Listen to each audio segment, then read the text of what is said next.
devils have a really special place in my heart. On this episode of Bondi Vet, it really is the last chance saloon for this guy. Scott tries to make little Elfie cry. So I can see that the fluid is coming out of his nostrils. For all the right reasons. If this doesn't work, then I will need to perform surgery. You've been a bit beaten up, haven't you, buddy? Chris tries to save an orphan lamb that can't eat after a savage dog attack. It could be life-threatening. Be okay, little girl. And can Lisa get this puppy back on her feet and home to her adoring dad? Frankie's deteriorating rapidly. If we don't treat that quickly, she could be permanently paralysed.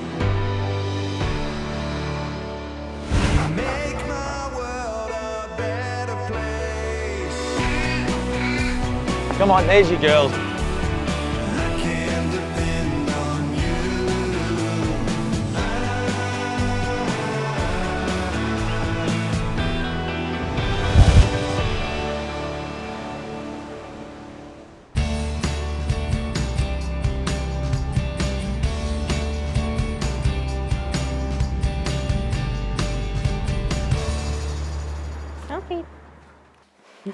Oi, come on, you.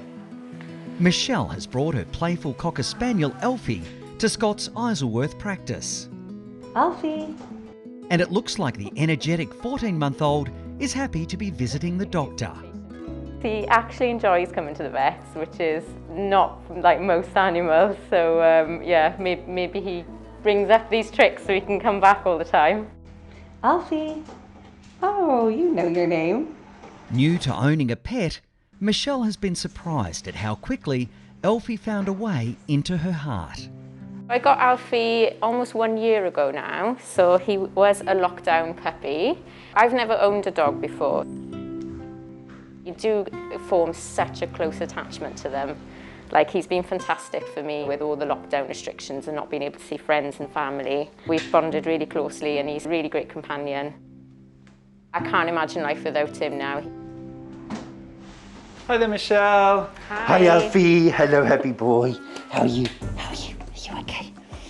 Are you the cutest dog ever? Are you?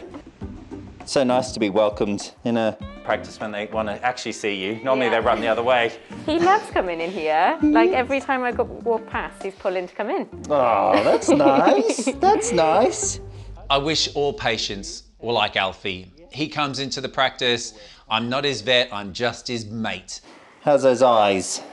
Yeah, it's looking pretty bad at the moment. Yeah, pretty mucky, isn't it? Yeah. All right, well, let's go on into the consult room and have a look at your eyes, shall we? Yes. Alfie suffers with a condition called chronic conjunctivitis, basically a long-term condition which can be inflammatory or bacterial in origin, and it leads to very red, very sore eyes. Right, so let's have a look at that, because you are incredibly handsome, but that eye is not his best feature, is it? It really isn't. So, discharging a lot at the moment. You're so good, you're such a good patient. The recurring inflammation could be the result of inturned eyelids, causing Alfie's eyelashes to rub against his eyeballs. The eye rolls in a little bit on this side, and sometimes that can be a cause for the eyelashes rolling in. And commonly, do you actually see eyelashes in his eyes? No, I don't see anything like that, really. Alfie's breed are predisposed to slightly deeper skin folds around the eye, and sometimes that does predispose them to very sore eyeballs. A lot of the time you'll actually see the eyelashes almost laying on the eye, and they're constantly, so what happens is you get a sort of wickering effect. And bacteria is just constantly being asked to go into the eye. To try and potentially sort out an in-rolling eyelid is surgical, and it's a plastic surgery procedure basically where we almost take a little V from the side and it kind of just opens the eyes up like that and rolls the eyelashes out, because at the moment they're slightly in. The prospect of surgery on her little mate's eyes is not what Michelle was hoping to hear. So is that like an operation under anaesthetic? So yes. Probably have to go under general anaesthetic, so there is a risk with that, so you do worry a bit. So I know I'll feel quite anxious when it comes to leaving him. Just whether we have got an issue with eyelashes rolling in, I'm not so sure about that. For now, Scott decides against surgery. So the next thing I want to do, basically I want to check to make sure that the nasolacrimal duct, so the duct between the eye and the nose, is patent, is open, to allow for draining, because sometimes it's almost like a sink. If the drain of the sink is blocked, then the water overflows the sink, and so you get excessive tear production, and that's prone to infection. Scott opts for a less intrusive procedure that hopefully will stop the constant irritation affecting Elfie's quality of life. My feeling is that what we should do is do a tear duct flush, so it kind of, become a plumber, because we might just find we do that, the drainage is sorted, he doesn't build up the tears and the infections start to go away. Okay. And how do you do that? Well, you actually flush fluid into the drain and out the pipe, and that's exactly what we're going to do. So it's a bright orange dye. It starts off orange and then turns bright green. To find if Elfie's tear ducts are blocked, Scott inserts a harmless dye into his eyes to see if the coloured liquid makes its way down the ducts and through the young dog's nose. By using this fluorescent dye, Alfie here should produce fluorescent tears that then should produce fluorescent snot. And at the moment, he's not, which would suggest that that nasolacrimal duct is blocked. We're seeing the blockage. We've just constantly got like little cups full of tears just waiting for bacteria to fall in them. Could certainly explain why he keeps getting eye infections. Yeah. So what we should do is have a tear duct flush. So is that all right, Michelle? Yeah, you do that? it's fine. Would you do that today? Or... Yeah, absolutely. What a shocking flirt you are. Yes, good boy. Go on then. Thank you so much. All right, no worries. All right, we'll see you in a bit. All right. It has been quite surprising how often I have been to the vet. With him, he seems to have something every couple of months to kind of get checked out. You just feel really sad for them that they've got the problems that they have, and his sore eyes, you just want to get it fixed. Hello, happy boy. How are you? Are you okay? Hey? So happy. Aren't you a joyful chap? So my job today is to give him a sedation, and then we'll be flushing those tiny little drain holes, the nasolacrimal duct, and hopefully have his tears flowing normally again. The hard thing about doing a nasolacrimal duct flush is actually finding the puncture, the drain hole. It can be microscopic, just maybe 1 millimeter in diameter, so it does really make you squint. The hole is kind of here, and what we need to do is to flush into that tiny little hole. So it's basically like a dart into a bullseye. You've got to get the bullseye, and then you're going to start seeing the tears coming down the nose, and then we know we've done the right thing. I'm just going to put these on to be able to see a little bit better.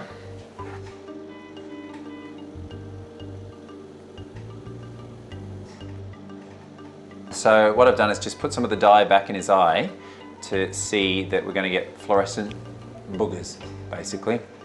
And if he does, then it doesn't mean that he's been abducted by aliens. It does mean they've managed to flush his nasolacrimal ducts. After several flushes with a solution similar to natural tears, Scott waits to see if he has successfully unblocked Elfie's tear ducts. So you can see there now it's coming out. I've been successful in flushing both of Alfie's tear ducts, which is great, so I can see that the fluid is coming out of his nostrils, which is really good. But sadly, if the chronic inflammation returns, he may still need surgery to stop his eyelashes rubbing on his eyes. It really is the last chance saloon for this guy, because if this doesn't work, then I will need to perform surgery. It does seem like maybe the lower eyelid is rolling in slightly. It's causing irritation, and that could be leading to the excessive tear production. All right, okay, so let's wake him up. Waking up? Hello. See, I told you. Good boy. Well done. Well done. Good boy. Yes. Conscious Alfie is happy Alfie. Yes. With surgery thankfully avoided, He's such a little character. He's really funny, and he always just wants to play, and he's very lively and active. So yeah, when you don't have him for a couple of hours, you do actually miss him. Michelle is even happier to see Elfie than he is to visit his favourite pet doctor. Come on then. Good boy. There's Mummy. There's that. There you go. You should have seen him. As soon as he woke up, the first thing that moved was his tail. You're such a sweetheart. So yeah, everything went really well. Managed to flush the ducts perfectly. Those tear ducts are clear. And hopefully with some medication and time, that should be it. I can see, even though you're wearing a mask, he puts a smile on your face. Yes, he does. He's fantastic. All right then, well, it looks like you need to go and have a nap, my friend. Yes, rest that tail.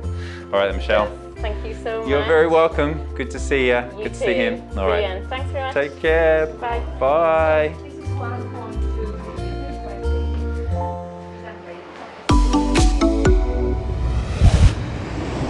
There are some calls that are just impossible to ignore, and I've had one of those from a girl called Beck who's got a lamb, Oscar, who was attacked by dogs 3 weeks ago. Chris is in the Adelaide Hills in South Australia. He's had a distressed call from Beck, who opens her heart and her home to animals in need. Hey, lovely to finally meet you. Yeah, hope you found it all right. I did. I'm Nice Beck. to meet you, Beck. We're just on a little hobby farm. We're only on 20 acres and it's basically a retirement village for the unwanted. So where's our boy? Yeah, down in the laundry, down in his new bedroom. Of course he is. Today, Chris is here to see Beck's latest patient, a lamb that's in serious trouble. Oh, I can hear it. Yeah, Oscar came into our lives as an orphan. He was only a couple of days old, very sick. He didn't have any of his mother's colostrum or anything. He just became my baby very early on. Wow, you've been a bit beaten up, haven't you, buddy? Yeah, you agree with that. 3 weeks ago, the little orphan suffered a shocking setback when he was mauled by a dog. Until this moment, I've only heard about Oscar and the battle he's been through, but when I actually look at him with my own eyes, it all becomes very real. And it's hard not to be shocked by his appearance. It's probably hard, but can you go back to when he was attacked? I found him curled up next to a water trough. Yeah. He was just covered in blood. I would jump the fence and had a look and there's just holes everywhere. Called Chris, my husband, and he rushed him off to the vet. First of all, it was just put his face back together. Then we found maggots in his wounds, and then his ear died, so that was removed. At least he's alive. We'll try and keep it that way. Beck has now turned to Chris because Oscar seems to be deteriorating. He's just really, I don't know, sad. I know it's like he's giving up a little bit. Yeah. You know. Seeing that light going out of his eye, I'm really concerned that he's starting to find it a bit too much.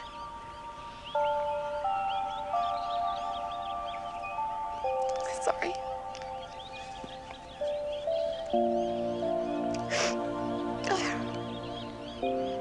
I just feel sad for him, that's all. I just feel he's been through so much and he doesn't deserve it, so it's just scary. He's so brave.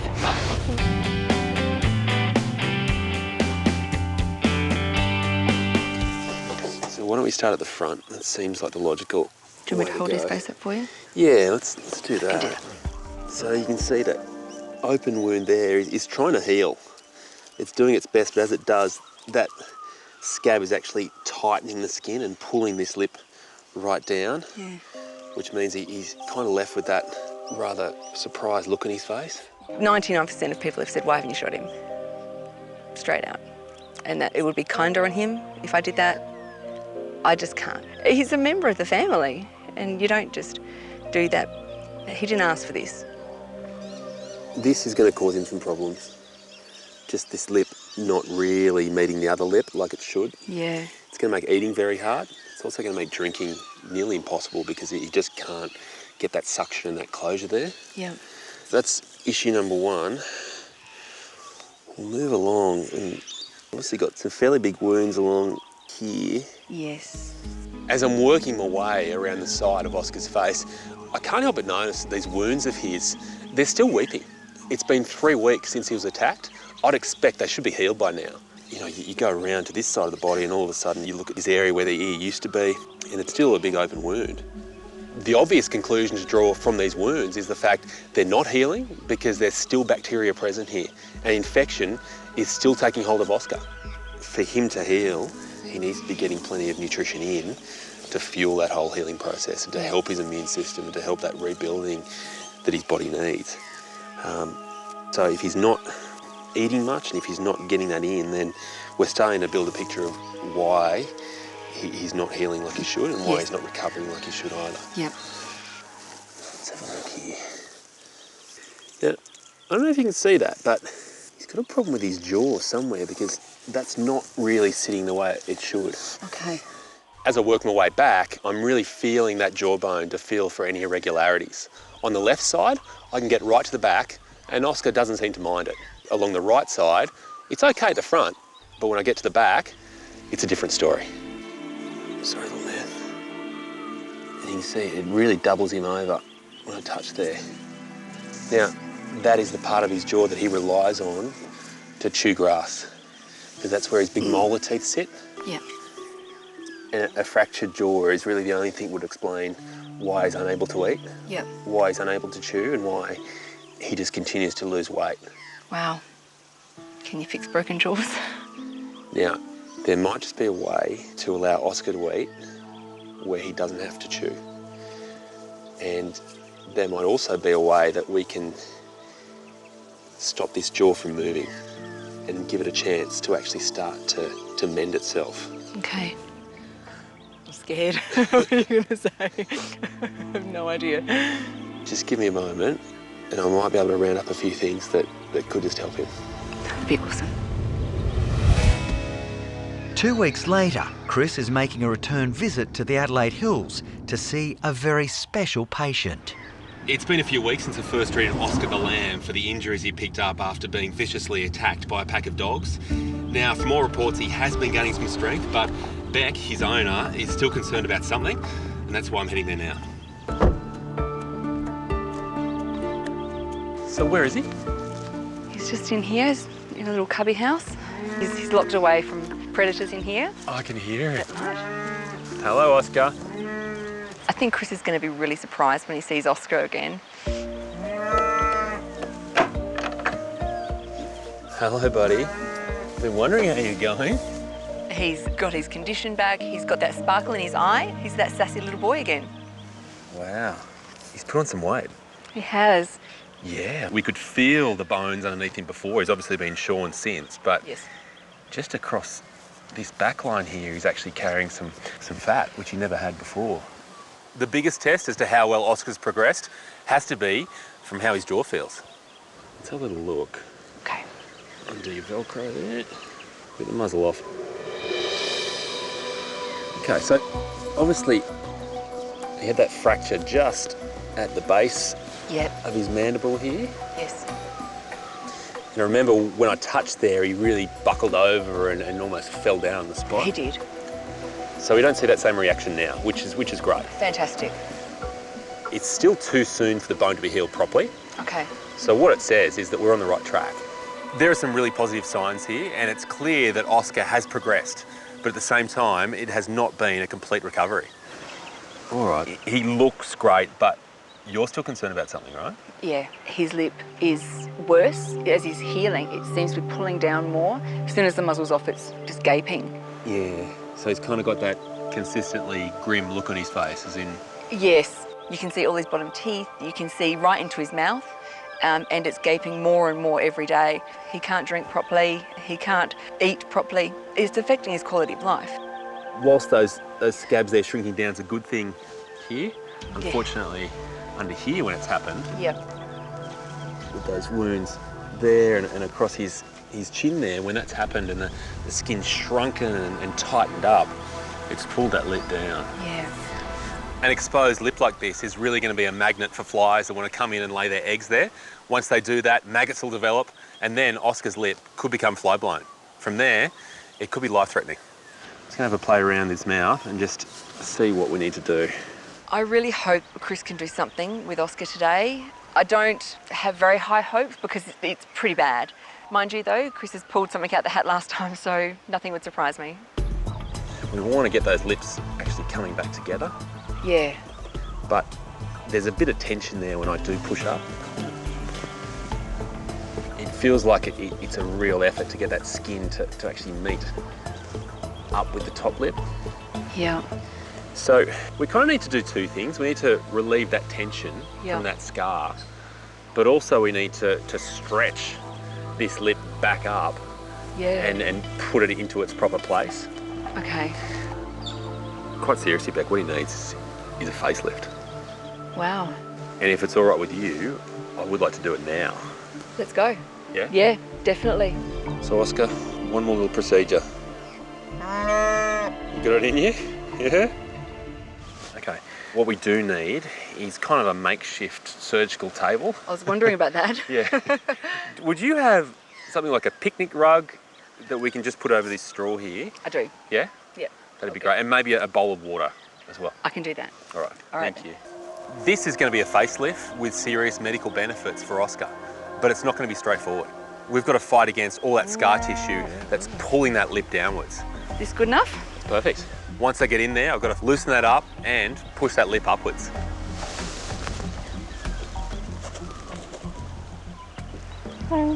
You're a mama's boy. There we go. There we go. All right. Yeah, he's certainly relaxing. His heart rate's slowing down. And Okay. as you can see, he's very keen to lie down there.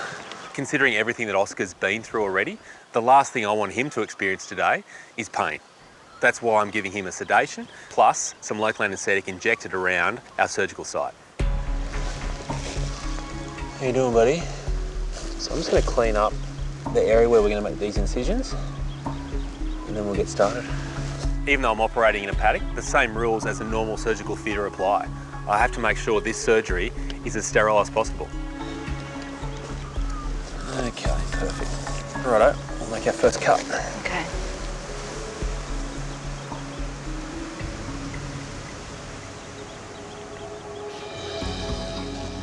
So we've got our V-shaped cut there.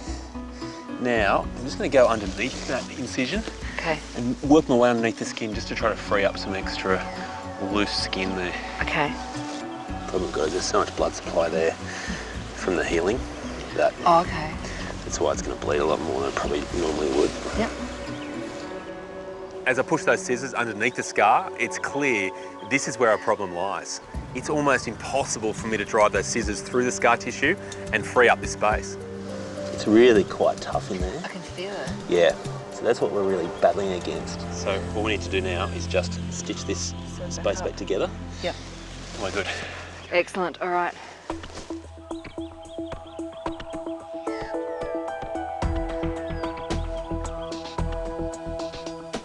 You're almost done here, matey.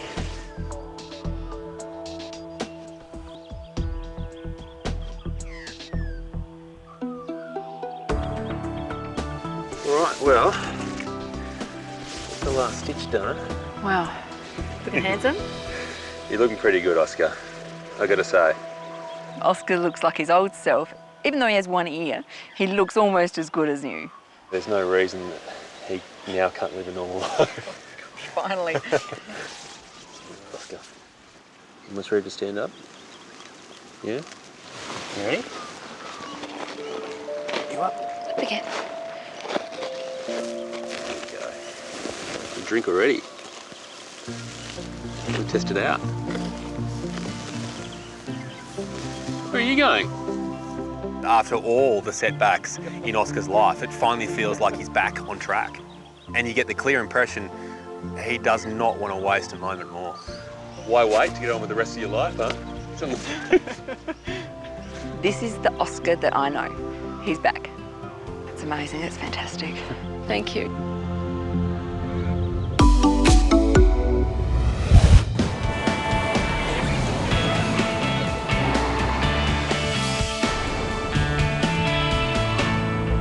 Be okay to go. At the Bondi Referral Hospital SASH, concerned owner Sean has brought in 5-year-old Frankie. In the last couple of days, we've noticed that she's presenting with basically a loss of the ability to walk and maintain her balance. It's a bit painful to watch, so we thought we'd bring her and get it fixed up. Hello. Hi. I'm Lisa. Hi, Lisa. How are you? I'm Sean. Sean, this must be Frankie. It is. Hi, sweetheart. Oh, what's going on with her? She seems to have had a bit of a relapse with some spinal issues. Okay. A lot more severe than the first case we've had with her previously. Okay, so when did it start this time? Really severely, probably in about 2 or 3 days ago. Okay. Well, why don't you pop her down on the ground so I can have a look at her walking around. Right, there we go. Come here. This way. Oh, she's very wobbly. Yeah. She's never been that bad before. Give me a friend. It's worrying how Frankie is stumbling and falling over so often. It's almost as if the nerves from her back legs are not communicating properly with her spine. Good girl. That's a girl.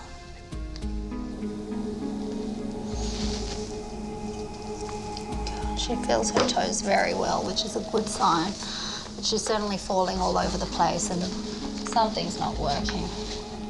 Now, the most likely thing that she's got is a slipped disc because she's of the breed that gets those sorts of things, but I can't rule out something else, something more sinister. Yeah, okay. Frankie will need an immediate CT scan so Lisa can work out which part of the spine is affected.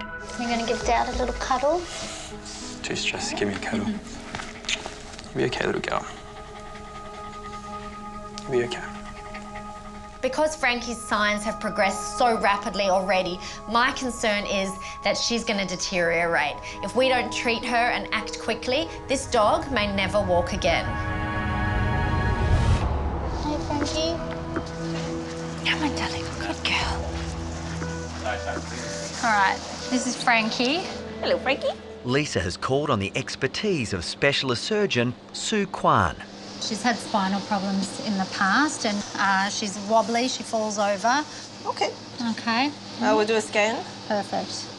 Because Frankie's deteriorating rapidly, we have to do a CT scan right away. Firstly, to work out exactly where the problem is and make sure that it's nothing more sinister like a tumour.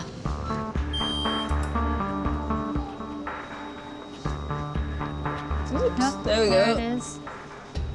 That's a pretty simple diagnosis, isn't it? Looking at Frankie's CT, it's pretty obvious that she's got a slipped disc. It's squashing about 60 to 70% of her spinal cord, and I can't believe that this dog can still walk. That's significant. If we don't treat that quickly, she could be permanently paralysed.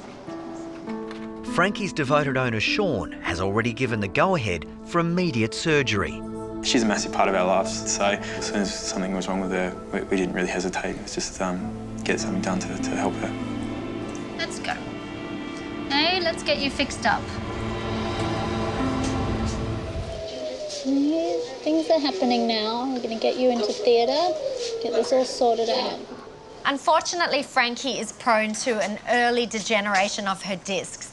The material of the disc becomes thick and calcified, and in this case, has popped out of its capsule and is now slipped and squashing her spinal cord. We're going to try and remove that disc material and try and relieve the pressure on her spinal cord. Now, it's not a straightforward surgery, but it is Frankie's only chance at being able to walk normally again.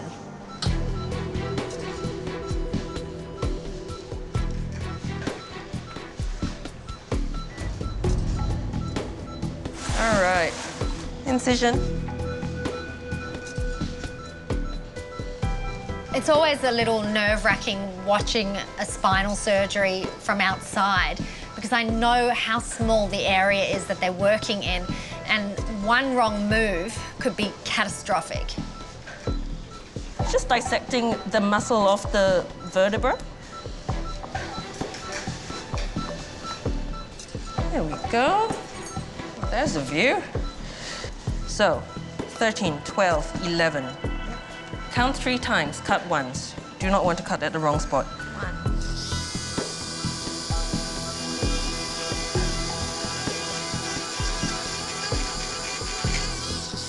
It's just pace by pace.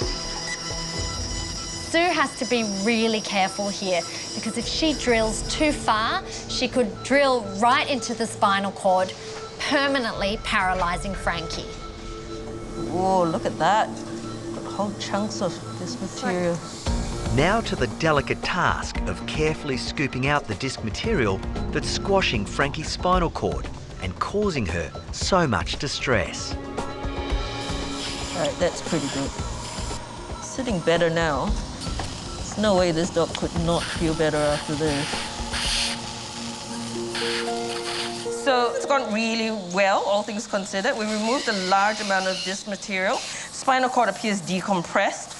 There's nothing pressing up against it. There's no major hemorrhage. So we're going to close up, and then it's 6 weeks of cage rest and hope for the best. After spinal surgery, there's a lot of inflammation, and animals can actually get worse before we see any sign of improvement. She's going to be in a lot of pain, but thankfully we've given her an epidural and some pretty strong pain relief, and I just hope that when she wakes up, we're going to see some progress.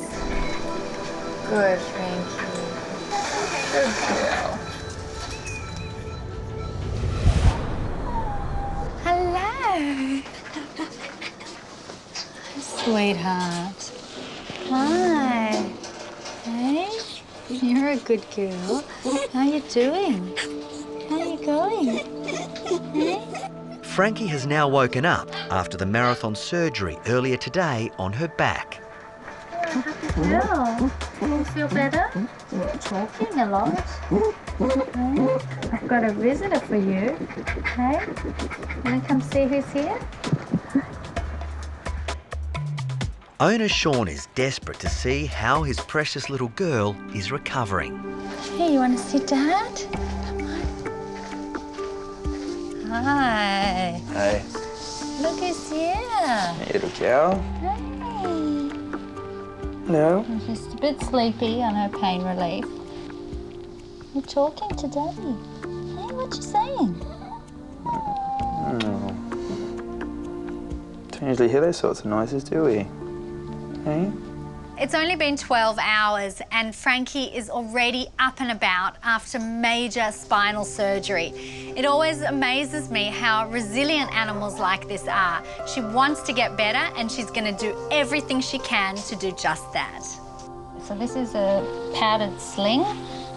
We pop that under her belly. So she wants to walk, which is great. But I'm not going to let her go to full steam yet because we want to make sure she takes it slow. Frankie, come to Dad. Frankie. Come on, honey. So that's a really great sign. I mean, it is early days and we don't want to get ahead of ourselves. So we're just going to take it one day at a time. Okay, great. Okay. All right, sweetheart. I know you don't want to, but I'm going to take you back to bed. Okay? Frankie. You say bye to Daddy and you see him later. You'll be okay. Okay? Come see you tomorrow. Come on with me. Girl. Stop talking.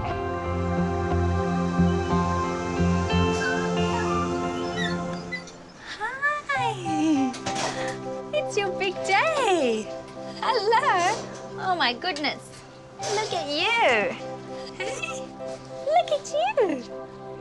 Owner Sean is eager to see his little girl. No doubt she'll be wanting to jump off 6-foot tall buildings as soon as we get home, and it's just a matter of making sure that we look after her as best we can. Hey, look who's there. Hey. Hey, little cow. Hello. Hello. How's she going?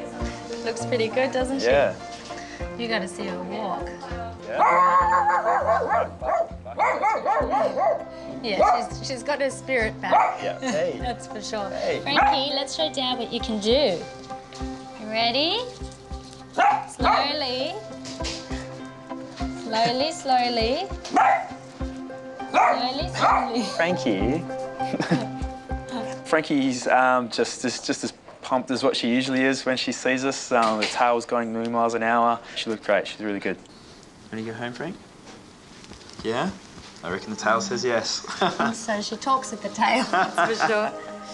Come on there, little cow. Well, we'll miss you. We'll miss you around here. You're full of personality, that's for sure. You call us if you need anything. Excellent. Okay? Thanks for your help, Lisa. No problem. Come on, Kara. Frankie's a really lucky dog, but I think a big part of it is that Sean's such a great owner. I think the combination of the two of them makes Frankie destined to recover. Hey, good cow. Hi, I'm Dr. Danny Dusek. If you love our show and want to see more amazing stories from the Bondi Vet team, just hit the subscribe button. Click that little notification bell and we'll see you for our next video.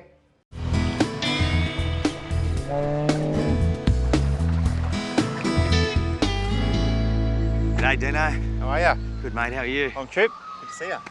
You ready to go? I'm just, starting to unload all the traps for us. Australian Reptile Park General Manager Tim Faulkner has been called out to the Barrington Tops National Park to check on a project very close to his heart. This is Devilark. It's a conservation breeding project for the endangered Tasmanian devil. Now, it's in response to devil facial tumour disease that has wiped out 90% of the wild population. It's really special to me because I lived here 5 years ago and helped build this entire thing. We're in M5 today with 4 females and 4 males. Beautiful. It's home now to 150 endangered Tasmanian devils, and I'm here to help Dean start the pouch checking season when we find out if we've got joeys. Hey, I gotta come in there, pal. Devilark manager Dean has laid the traps with meat to lure the inquisitive devils. How you feeling, mate? You nervous? A little nervous, Tim. Yeah. You should be excited. Oh, I will be when I see some joeys. Yeah, you've done everything right. My fingers are crossed. Devilark's not like your normal zoo. The smallest pen is 6 football fields inside. It's just like the wild. So to catch the devils, we have to trap them. Hopefully, we get the females and we see their babies, if they have them. Any cheeky ones that like setting off the traps? You always get a couple. They're quite inquisitive, so they come over the back of them and fail them sometimes. But we hope to get all of them. Tim and Dean will leave the traps overnight, and the devils are already getting curious. Little male? Smell the meat already, though. Hopefully he'll be in the trap before we leave. Without setting 5 off in the process. Might watch him for a minute, eh? We've just set the traps. It's late afternoon, and our first devil, it's a male, he's about to go in. And whilst it's nice to catch him so we can have a look at his health, this is all about the girls. He's not going to go in while we're here. Yeah. I think it's time to go. We're hoping in the morning to find all of the females that live in this yard, that we've got them in traps, and that they have joeys. We need happy, healthy devils, and that's a priority, but if we don't have joeys, this isn't a success. So we've got 2 left open, 8 shut, so fingers crossed we've got most of them. Okay, let's get our gear and get in. I bet you're keen to find out. I am, mate. Exciting. The whole year comes down to this. It does. Last night, we set 10 traps. Now it's time to see if we've caught the devils we need. It looks promising, but the proof is in those traps. Devil. Full one? We got one. Great. There's 8 devils in this yard. We've got 7. We know where the 8th one is because it's running around. Now we get to have a look who they are and if there's joeys. Okay, let's set up station. Yep. And then let's process. But that's a really good start. Once we've got a devil in the trap, then we're going to process it. Now that means establishing whether it's a male or female, checking it looks healthy, and if it is a female, do we have joeys? We got a devil? We do. Big boy. Hey, hello. It's a male. Hey, I think that's my joey from a couple of years ago, Duke. You hand-read that? I hand-read him, yeah. Oh, spectacular, and he looks great. You going hands in? I'm going hands in. You're a brave man. Hey, Duke. They never forget you, hey? Do they? Hello. So I know it's Duke. I've got a really special bond with him. I've raised him from 200 grams. He'll just sit in my arms, and he's adorable. But it's girls that Tim wants, so after a quick check, Duke is released. 1, 2, 3. Okay. Got her. Okay, 8902. That's Paige. Paige. How old is she? Paige is a 3-year-old. It's really important that we find some joeys. That's the future of Devilark and the future of their species. Ready? Oh, mate, look. Joeys. Give me a left 5, buddy. Look at that. This is what it's all about, mate. We got a little girl. There's the pouch. Wow. Okay, we got a second girl. It's amazing. And number 3, lucky last. What do we got? Little boy. A little boy. Paige has 3 joeys, 2 girls and a little boy. Judging by their size, they're about 120 days old or 4 months. Now, having 2 little girls means that's another 2 breeders for the project. Couldn't be better. Amazing, mate. I never get sick of it, and I'll bet you don't. No. Devil Ark has 30% of all devils in captivity right here. Now, if they disappear from the wild, it's an insurance policy like this that means the species is safe. Look at that. Look at that. Wow. It's big. Feisty. Oh, she wants a bit of you. This is exactly what Tim and Dean are hoping for. Females with joeys. Okay, let's get her out. The next female is Eliza, and she's a bit feisty. She's a first-time mum. Her joey's a bit bigger. Okay, we got the joey. Beautiful. She's got a little mouthful of mum's fur, but that's good. So normally you'll get not all females breeding. You might get 2 that breed and 2 don't. So this is 2 out of 2 so far. Things are looking really promising. You want to have a guess? Boy or a girl? Say a boy. 50-50. It's a girl. Oh, well, it's even better. Even better. A little girl. Hey, you got some fire, haven't you? I think maybe 6 months? Just about to leave mum. This is the gold. This is the magic. It's what it's all about. Let's reunite them and we'll let her self-release. There's a big wave of relief that comes over you. This is what it's all about, the fruits of all our hard work. I couldn't be prouder. Hey, that's a girl. Look at me. Look at me. Okay. Tim can tell the next female is also a mum, but there's no sign of her babies. It's not a worry to not have the joeys with mum. And the joeys will be at a size and age where she's left them in a den, and she'll do that every night when she goes out to feed. And I can count 1, 2, 3, 4 active teats. She has 4 joeys. Look, she's great, mate. Let's let her go immediately. She can go back to those joeys right now. The joey count is at a healthy 8. I'm still a little bit nervous. We've still got 2 females to catch and go through. I just hope we've got more joeys. All right, mate, lucky last. Last. Tim and Dean are hoping they'll be in luck with their final trap. Oh, mate. Female? Female. Look at this. Look. Oh, wow. Hey, you're piggybacking with mum. Lucky last, and another success. Oh, there's more than one. There's 2.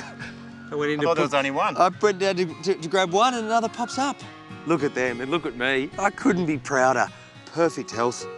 6 months old, almost big enough to leave in the den. I work with a lot of animals, but devils have a really special place in my heart. And it's little fellas like this that ensure the species survival, and for me, the reward. It's been a pretty special day, and Tim and Dean couldn't be happier. Do you want to know how many joeys we end up with? I do. 9. 9. From 4 females. That's a 100% success rate. That's great. But now Dean has 2 more special babies for Tim to check. So I'm hand raising 2 devils at the moment, Levi and Diva. I'm a little bit worried about Levi. He's just not drinking as much as Diva. So he's about 20 grams underweight. Come on. This way. It's quick. There's nothing wrong with his body. Yeah. Nothing wrong with his body. Hey, settle, settle, settle. There you go, little mate. Rearing young devils is one of the best parts of the job. And devils in particular, because each of them has an individual personality. No 2 are ever the same. That makes them really rewarding. So this is what he's doing, just chewing at it a bit rather than suckling. Yeah. Now, look, I'd just keep him restrained like this, mate. He's very comfortable there now, you know, compared to letting him go. he wants to know what's going on. Yeah. Rearing children or wildlife, you worry about them. And Dean worries, but that's only because he cares. You can see here now, she's super chilled. Yep. He's highly strung, but you're a worrywart. Oh, okay. You're doing a great job. They're fine. The future for Dean's joeys is that they will go into the breeding program. Once they're 12 months old, they'll be introduced to a devil preschool with other devils the same age. And at 2 years old, they'll be breeding. Ah, beautiful.